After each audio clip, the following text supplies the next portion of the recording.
All right, check this out. It has been scientifically proven that we have approximately 65,000 thoughts per day, with 90% of those being thoughts of our past. Talking about your past more than talking about your future suggests that you subconsciously believe in your past more than you believe in your future. Constantly reliving those glory days of what you believe to be your best moments of life suggests that you subconsciously believe in who you were more than who you can be. Every time you take a breath is an opportunity to make your next moment better than your last moment.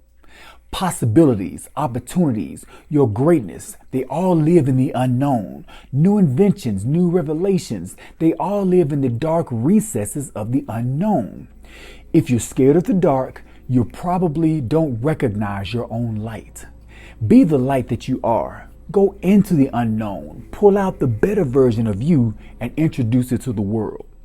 Be well, stay blessed, and as always, through love, be a blessing.